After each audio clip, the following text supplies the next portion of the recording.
In this lifetime, you're going to do one or two things. No matter what else you're doing, no matter what else is going on, the reason why we make decisions in the first place is either we're running away from pain or we're running towards pleasure. Now, some people might look at one thing as pleasure, other person might look at that same thing and see it as pain. Like I work out. I don't know how many people look at that as pain or as extra work. I don't want to do all that, blah blah blah. I love it. You know what I'm saying? Going to work. There's a lot of people who love their job. They go in there. You call them a company man or whatever, whatever, whatever. And the other 95% of people, they hate being there, but they go anyway because they know they need to. But at the same time, my thing is the thing that gives me longevity on everything I do is this right here. Learning to love what you hate. All right? Like a lot of guys in the gym, they don't like doing leg days. What I did when I started really getting into doing leg days, I was one of them guys. I started flipping around. Okay, most guys do upper body and skip legs. Opposite for women. Most women do legs and butt and glutes and stuff, and they skip upper body. So I had to start working out more like the opposite way for a long time just to get myself acclimated to being able to do both simultaneously. So saying that I don't feel like doing something or dreading something or skipping something or going through the motions when I do something is gonna hold me back. You understand? So just doing things that I feel like doing, or if I don't feel like doing it, I'm not gonna do it. I'm a grown man. I don't have to do anything that I don't want to do. That's childish. All right, that's childish. All right, if I don't want to, cut off the TV and get up and go work, or get up and go take a walk, get up and do this, I'm going to be in the same boat that 99% of people who are in.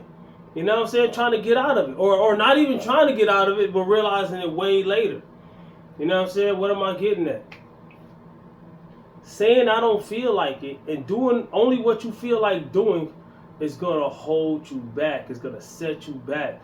There's gonna be a lot of shoulda, coulda, wouldas. There's gonna be a lot of regret. How do I know? Because a lot of stuff that I'm doing now, I'm supposed to be doing 10 years ago. I'm supposed to be doing 15, 20 years ago. I'm about to be 42 this year. I'm supposed to done. I had plans like the stuff that I'm trying to do now. I had all these plans in my 20s, all of them. I left Job Corps when I was 26, 25, something like that. I went to Job Corps. I came down here. I did a whole bunch of stuff. Don't get me wrong. I made a whole bunch of money.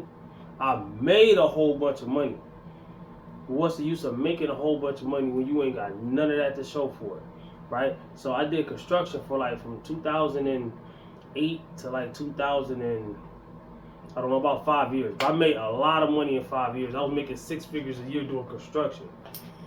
Blow all of it.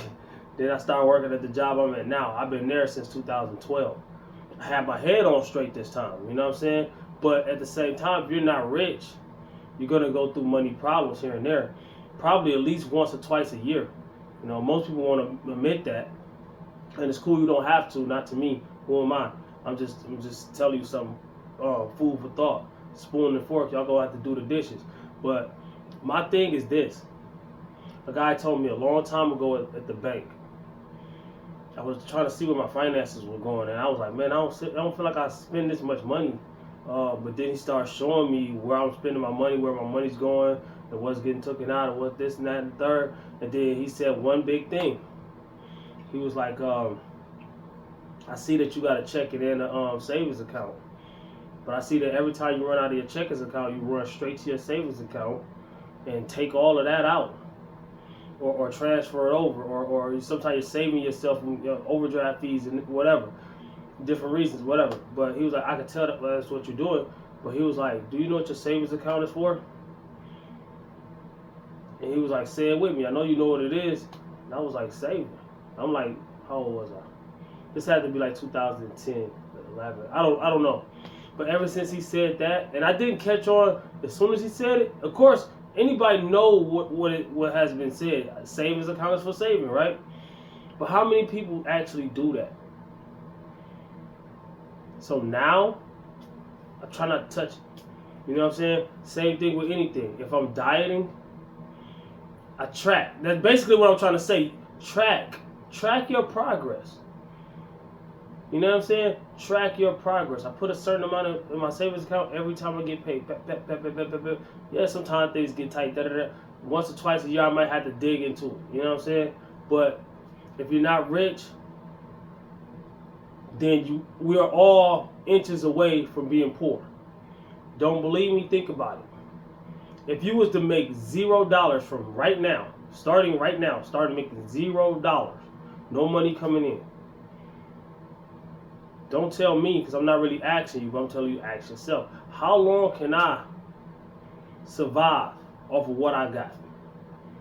A lot of people ain't got anything. They don't save money. They live check to check on purpose. The average American don't have $1,000 saved up. Think about it. Even people that get paid $50 an hour don't got $1,000 saved up because they gotta floss. They gotta make sure people know I got this bread. You know what I'm saying? So, and that comes in every culture. It just happens differently. All right. Some people are looked down upon for it. Some people are looked up for it. But at the end of the day, it don't matter if you buy gold chains and buzz down watches, or if you buying Lamborghinis or whatever. Hey, either way, you still spent all your money. You know what I'm saying? And to not be rich and try to floss, I see people every day walk down the street with a $1,000 outfit on, shoes probably $300 themselves, big gold chain. I'm like, man, I hope that's fake. That's a car on your neck. You walking? Priorities, bro. People out here, women too, bags. I mean, you got the biggest Chanel if you want it. You know what I'm saying? And living in the projects. Come on now. Can't even feed the house. Come on now. Priorities. I'm not dissing nobody because I've been through my stuff. And I had to learn priorities. You know? I'm speaking on us. And not just certain types of us. Anybody that's not rich. Priorities. Saying that I don't feel like something is going to mess up your credit.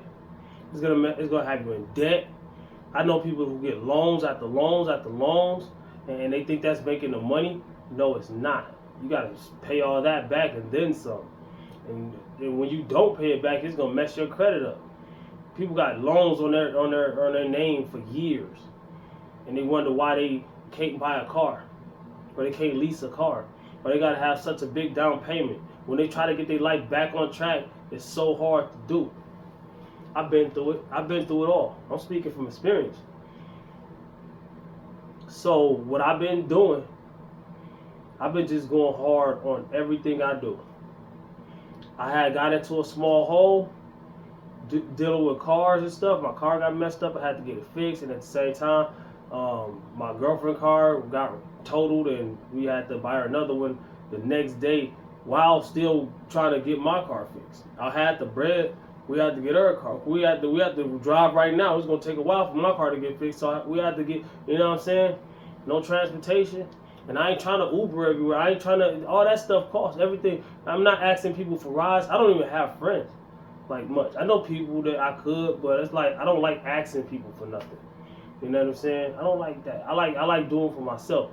If I absolutely have to, then yeah, of course. But I way rather do it myself for a million different reasons. You could probably think of half of them. This video ain't about that though. I definitely don't want people holding nothing over my head. I definitely don't want people thinking they can, you know. But it sucks the way I do things, but it's also it's good the way I do things. You know what I'm saying? I roll solo dolo most of the time. Yeah, that's all I gotta say, man. Comment, like, subscribe, share, holler back at your boy. All I'm saying is just myself, if I could go back and tell my old self to get up, stop being lazy. I'm not gonna tell you that because I don't want people feeling offended or whatever. But my old self, hey man, get up, do something. Watch these 2 videos at the end right here, man. Comment, like, subscribe, share, holler back at your boy. Peace. Also, pro tip: a lot of things that you know you're supposed to be doing that you don't feel like doing, you dread doing, whatever. A lot of times when you get that momentum, you start loving it. So when I started working out, it was clockwork from there. Look at these workout videos.